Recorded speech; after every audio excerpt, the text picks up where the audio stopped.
जब हिंदू धर्म में मांस खाना वर्जित है तो पशु बलि क्यों लेते हैं भगवान? हम सबके मन में यह सवाल रहता है कि हिंदू धर्म में मांस खाना पाप है या पुण्य। क्या कहता है हमारे हिंदू धर्म शास्त्र?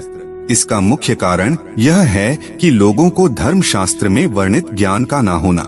क्या कहता है गीता और गरुड़ पुराण क्या कहता है? और कंफ्यूजन की बात तो यह है कि जब शास्त्रों में मांस खाना वर्जित है तो पशु बलि क्यों देते हैं लोग? पशु बलि लोगों का स्वार्थ है या अंधविश्वास शास्त्रों में लिखा है या नहीं? इन सभी रहस्यों से पर्दा हम उठाने वाले हैं आज इस वीडियो में। बने रहे वीडियो के अंत तक। कमेंट बॉक्स में जरूर लिखिए जय श्री कृष्णा अगर आप भगवान कृष्ण के भक्त हैं। हिंदू धर्म में मांस खाना मना है या नहीं है, इस संबंध में कई लोगों के मन में भ्रम है। हर धर्म में अहिंसा को सबसे परम धर्म माना गया है, लेकिन वह हिंसा जो अत्याचारी से अपनी रक्षा के लिए ना की गई हो उसे सबसे बड़ा अधर्म माना जाता है। वैसे तो भोजन में हम क्या खाए और क्या नहीं खाना चाहिए ये लोगों का व्यक्तिगत फैसला होता है, लेकिन यहाँ हिंदू धर्म में कुछ लोग मांसाहार को निषिद्ध मानते हैं। आखिर सच्चाई क्या है आइए जानते हैं। नमस्कार मित्रों, स्वागत है सनातन ज्ञान कथा चैनल पर एक नई प्रस्तुति में। हमारा मात्र एक ही उद्देश्य है कि हिंदू धर्म को प्रचार प्रसार करना। आप इसमें सहभागी होना चाहते हैं तो कृपया चैनल को सब्सक्राइब करके वीडियो को अपने दोस्तों के पास शेयर जरूर कीजिएगा। पहला है स्कंद पुराण के अनुसार काशी खंड के 3 अध्याय में बताया गया है, जो मनुष्य मांस खाता है उसके जीवन को धिक्कार है। ऐसे मनुष्य को ना तो मृत्यु लोक में सुख मिलता है और ना ही मृत्यु के बाद दूसरे लोक में सुख मिलता है। मित्रों, ऐसे भी ग्रंथ है कि मांस खाने का आदेश देता है। वीडियो को अंत तक जरूर देखिएगा। साथ ही स्कंद पुराण में एक प्रसंग का और वर्णन मिलता है, जिसके अनुसार जब एक बार सभी देवता गण काशी पहुँचे तो उन्होंने देखा कि एक बाघ जैसे हिंसक पशु भी वहां घास खा रहे हैं। इसके अलावा स्कंद पुराण में यह भी बताया गया है कि यदि भूख से किसी प्राणी की मृत्यु होने को हो तो भी उसे मांस नहीं खाना चाहिए। इतना ही नहीं, स्कंद पुराण के अनुसार भगवान शिव उन लोगों की भक्ति यह पूजा कभी स्वीकार नहीं करते जो लोग मांस मदिरा का सेवन करते हैं। चरक संहिता सूत्र स्थानम अध्याय 25 श्लोक 40। जीवन यापन के लिए अन्न सर्वश्रेष्ठ आहार है। जीवन देने में दूध सबसे अच्छा है और शरीर को बढ़ाने या ताकत देने में मांस सबसे उपयुक्त है। मित्र, चरक संहिता भी एक पुरानी ग्रंथ है जो वेदों से निकला है। इस पर हम आगे चर्चा करेंगे। आइए इस श्लोक पर नजर डालें। लगभग सभी तरह के जीवों को भोजन के विकल्प की तरह बताए जाने पर लौटें तो आयुर्वेद कहता है कि मनुष्य अपनी शारीरिक जरूरत के मुताबिक उपयुक्त जीव के मांस का उपयोग दवा या पथ्य की तरह कर सकता है। आयुर्वेद की पुस्तकों में ऐसी कोई स्पष्ट टिप्पणी नहीं मिलती, लेकिन व्याख्याकार एक अन्य धर्म पुस्तक मनुस्मृति के एक श्लोक का हवाला देते हैं जो कुछ इस तरह है, भूताना प्राणिनः श्रेष्ठाः प्राणिना बुद्धिजीविनः। यानी सभी तरह के अस्तित्वों में जीवधारी मुख्य हैं और सभी जीवधारियों में मनुष्य प्रधान है। इस तरह यह कहा जा सकता है कि हमारे धर्म ग्रंथ मनुष्य के जीवन या भलाई के लिए अन्य जीव के बलिदान को तार्किक मानते हैं या कम से कम पाप की तरह नहीं देखते हैं। यहाँ पर यह बात जरूर ध्यान खींचने वाली है कि आयुर्वेद के ज्यादातर व्याख्याकार स्वाद के लिए मांसाहार करने को गलत ठहराते हैं, लेकिन इसके मूल लेखकों द्वारा दिया गया ऐसा कोई श्लोक आयुर्वेद की पुस्तकों में नहीं मिलता है। आइए जानते हैं क्या वेदों में मांसाहार खाने से मना किया गया है। शाकाहार मांसाहार वाली इस बहस की प्रवृत्ति पर आए तो मांसाहार की आलोचना करते हुए सबसे पहले कहा जाता है कि यह भारतीय संस्कृति के खिलाफ है। इसका कारण यह है कि हिंदू धर्म अहिंसा की बात करता है। इसमें किसी भी जीव हत्या को महापाप माना गया है और अपने भोजन के लिए किसी जीव को मार देना तो निकृष्टतम कर्म है। साथ ही यह तर्क भी दिया जाता है कि वेदों में मांस खाने को प्रतिबंधित किया गया है, इसलिए इसे भारतीय जीवन शैली के तौर पर अपनाया जाना या उसका हिस्सा बनाया जाना उचित नहीं है। लेकिन मित्रों, अगर भारतीय संस्कृति, परंपरा और जीवन शैली की सबसे प्रामाणिक और प्राचीन शाखाओं में शामिल आयुर्वेद की तरफ देखें तो एक अलग ही कहानी पता चलती है। शरीर और मन के स्वास्थ्य को साधने की सीख देने वाली आयुर्वेद की किताबों में न केवल दवा के रूप में बल्कि आहार के रूप में भी मांस का सेवन करने की बात बहुत स्पष्टता से और बार बार कही गई है। इसके उदाहरणों पर विस्तार से चर्चा करने से पहले एक बात का जिक्र करना जरूरी हो जाता है। दोस्तों, क्या आप जानते हैं आयुर्वेद अथर्ववेद का उपांग है। वेदों की शाखा बताने वाले स्त्रोतों में से केवल चरणव्यूह स्त्रोतम में आयुर्वेद को ऋग्वेद का उपांग बताया गया है। इसलिए यह कहना अनुचित नहीं होगा कि हमारे वेदों में भी मांसाहार करने की बात कही गई है। हिंदू धर्म शास्त्रों के मुताबिक आयुर्वेदीय वाङ्मय का इतिहास ब्रह्मा, इंद्र, धन्वंतरी जैसे देवों से जुड़ा हुआ है।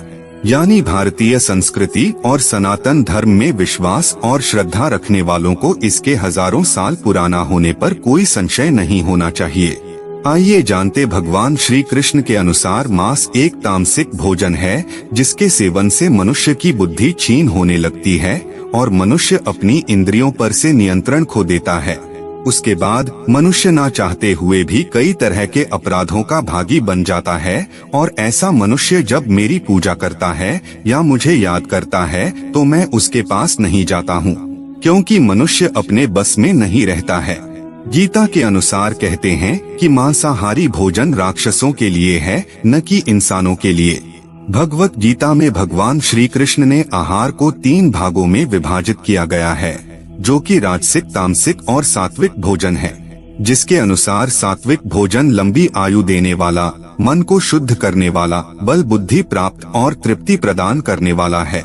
वेदों का सार उपनिषद और उपनिषदों का सार भगवत गीता है, जिसके अनुसार वेदों में मांस खाने की संबंध में स्पष्ट मना किया गया है। वेदों में बताया गया है कि जो मनुष्य नर, अश्व अथवा अन्य किसी पशु का मांस का सेवन कर उसको अपने शरीर का भाग बनाता है, गौ की हत्या कर अन्य जनों को दूध आदि से वंचित करता है, उससे बड़ा पापी इस सृष्टि में कोई भी नहीं। यजुर्वेद में बताया गया है कि सभी मनुष्य को परमात्मा के सभी रचनाओं को अपनी आत्मा के समान तुल्य मानना चाहिए, अर्थात वे अपने जैसे हित चाहते हैं उसी तरह अन्य का भी हित करें। आयुर्वेद में इससे जुड़ा एक श्लोक भी है, शरीर बृहणे नान्यत खाद्य मांसाद विशिष्यते इति वर्गस्तृतीयोय मासाना परिकीर्तितः। चरक संहिता सूत्र स्थानम अध्याय 27 श्लोक 87। अर्थात शरीर को मोटा करने या ताकतवर बनाने में कोई भी और भोजन मांस से बढ़कर नहीं है। इसलिए यहाँ पर अन्न और दालों के बाद तीसरा मुख्य भोजन मांस वर्ग में आने वाली चीजों को बताया गया है। चरक ऋषि की तरह ऋषि वाग्भट भी अष्टांगहृदयम के 6ठे अध्याय अन्न स्वरूप विज्ञान में खाने पीने की इन चीजों को 7 समूहों में बांटते हैं, जिसमें मांस वर्ग को चौथा स्थान दिया गया है। वहीं अगर गरुड़ पुराण की बात करें तो गरुड़ पुराण में भगवान विष्णु पक्षीराज गरुड़ को एक कथा सुनाते हुए कहते हैं कि जो मनुष्य मांस का सेवन करते हैं या फिर मदिरा का सेवन करता है, उसकी भक्ति या फिर पूजा कोई भी देवता स्वीकार नहीं करते और ऐसे मनुष्य को ना ही कोई देवता मदद करते हैं। इसलिए मनुष्य को चाहिए कि वह सात्विक भोजन करे ताकि उसके जीवन काल और मृत्यु के बाद भी ईश्वर का शरण मिल सके। गरुड़ पुराण में कहा गया है कि मांस मदिरा का सेवन करने वाले के घर में लक्ष्मी कभी नहीं आती है। आगे भगवान विष्णु कहते हैं कि जो मनुष्य स्वाद के लिए दूसरे पशुओं की हत्या करता है, उसे मृत्यु के बाद पशुओं की उसी योनि में कई जन्मों तक भटकना पड़ता है और वह भी उसी तरह मारा जाता है। आप जानते होंगे कि गरुड़ पुराण में 84 लाख योनि का वर्णन मिलता है, जिस तरह खाने के लिए उसने पशु को मारा था। इसलिए मित्रों, यदि आप पूजा या फिर ईश्वर की भक्ति में विश्वास रखते हैं तो फिर मांसाहार का सेवन करना बंद कर दीजिए। वैसे भी मांसाहार भोजन को वैज्ञानिक रूप से उचित नहीं माना गया है। यह मनुष्य को कई तरह के रोगों से भी ग्रसित कर देता है। और जहां तक धार्मिक मान्यताओं की बात है, आइए जानते हैं आयुर्वेद के किन ग्रंथों में मांसाहार का जिक्र है। आयुर्वेद के प्राचीन ग्रंथों में से सबसे प्रमुख 3 ग्रंथ है, चरक संहिता, सुश्रुत संहिता और अष्टांगहृदयम है। सुश्रुत ऋषि द्वारा रची गई सुश्रुत संहिता में शल्य चिकित्सा पर अधिक जोर है। वहीं अन्य 2 ग्रंथों के रचनाकार चरक ऋषि और वाग्भट आहार विहार के नियमों और स्वस्थ जीवन शैली के लिए जरूरी ज्ञान देते हैं। मित्रों, यहाँ पर ये जान लेना जरूरी है कि शारीरिक स्वास्थ्य के संदर्भ में आयुर्वेद का ज्ञान शरीर के 3 दोषों वात, पित्त और कफ को संतुलित रखने के उपायों पर आधारित है।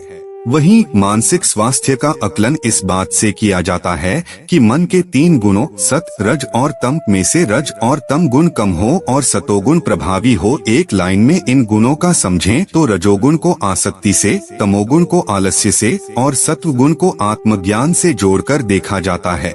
आयुर्वेद की पुस्तकों में मांसाहार के जिक्र पर विस्तार से चर्चा करें तो सबसे पहले चरक संहिता का संदर्भ दिया जा सकता है।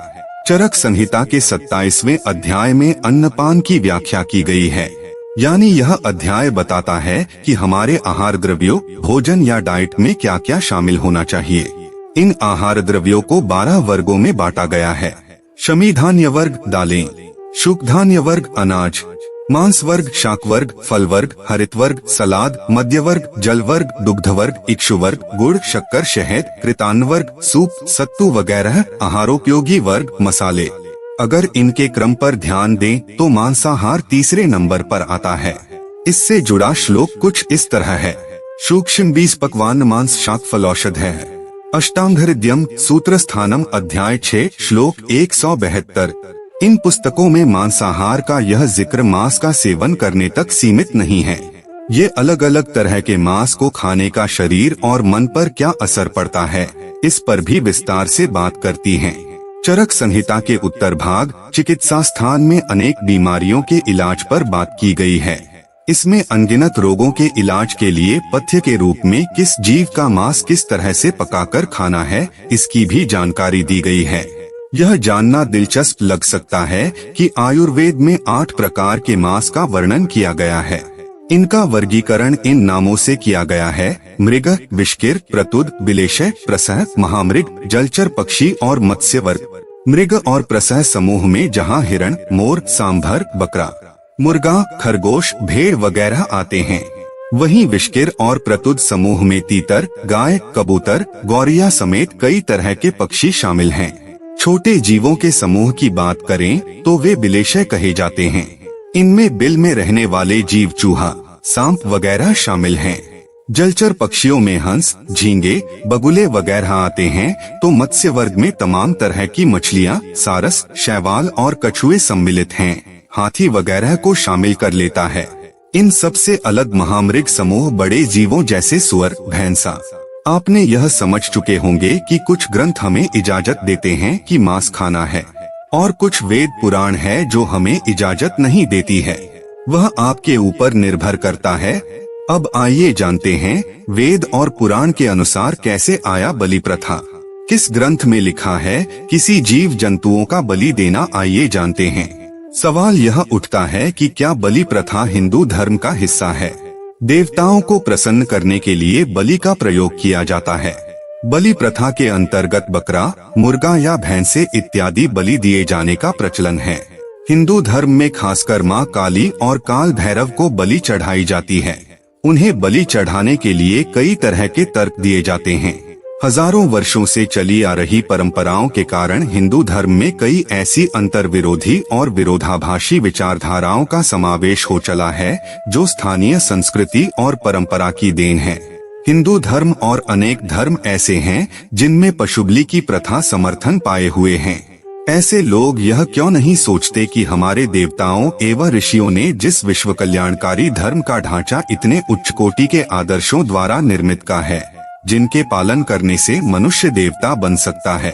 मित्रों, समाज एवं संसार में स्वर्गीय वातावरण का अवतरण हो सकता है। उस धर्म के नाम पर हम पशुओं का वध करके उसे और उसके निर्माता अपने पूज्य पूर्वजों को कितना बदनाम कर रहे हैं। धर्म के मूलभूत तत्वज्ञान को न देखकर अन्य लोग धर्म के नाम पर चली आ रही अनुचित प्रथाओं को धर्म का आधार मानकर उसी के अनुसार उसे हीन अथवा उच्च मान लेते हैं, अश्रद्धा अथवा घृणा करने लगते हैं। इस प्रकार धर्म को कलंकित और अपने को पाप का भागी बनाना कहाँ तक न्याय संगत और उचित है। इस बात समझे और पशुबलि जैसी अधार्मिक प्रथा का त्याग करें। यह तो सोचने से ही पता चलता है कि भगवान को प्रसन्न करने के लिए पूजा पाठ ही बहुत काफिर है, तो भगवान क्यों बलि लेना चाहेगा? वह तो अति बलवान है जो दुनिया चलाते हैं, उसे बलि का क्या जरूरत? यह बलि प्रथम मुझे लगता है एक पाखंडवाद है और कुछ नहीं। बलि प्रथा का प्रचलन हिंदुओं के शाक्त और तांत्रिकों के संप्रदाय में ही देखने को मिलता है, लेकिन इसका कोई धार्मिक आधार नहीं है। शाक्त या तांत्रिक संप्रदाय अपनी शुरुआत से ऐसे नहीं थे, लेकिन लोगों ने अपनी इच्छाओं की पूर्ति के लिए कई तरह के विश्वास को उक्त संप्रदाय में जोड़ दिया गया। बहुत से समाजों में लड़के के जन्म होने या उसकी मान उतारने के नाम पर बलि दी जाती है। यह कहीं से भी उचित नहीं है। तो कुछ समाज में विवाह आदि समारोह में बलि दी जाती है, जो कि अनुचित मानी गई है। वेदों में धर्म के नाम पर किसी भी प्रकार की बलि प्रथा की इजाजत नहीं दी गई है। यदि आप मांसाहारी है तो आप मांस खा सकते हैं, लेकिन धर्म की आड़ में नहीं। जो भगवान के नाम पर बलि लेते हैं और धर्म के आड़ में मांस खाते हैं, उससे बड़ा पापी इस धरती पर और कोई नहीं है। पशु बलि की यह प्रथा कब और कैसे प्रारंभ हुई, कहना कठिन है। कुछ लोग तर्क देते हैं कि वैदिक काल में यज्ञ में पशुओं की बलि दी जाती थी। ऐसा तर्क देने वाले लोग वैदिक शब्दों का गलत अर्थ निकालने वाले हैं। वेदों में 5 प्रकार के यज्ञों, ब्रह्मयज्ञ, देवयज्ञ, पितृयज्ञ, वैश्वदेव यज्ञ और अतिथि यज्ञ का वर्णन मिलता है।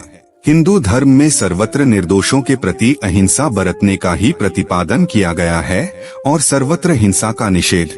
वेदों से लेकर पुराणों तक में पशुबलि का कहीं भी समर्थन नहीं मिलता।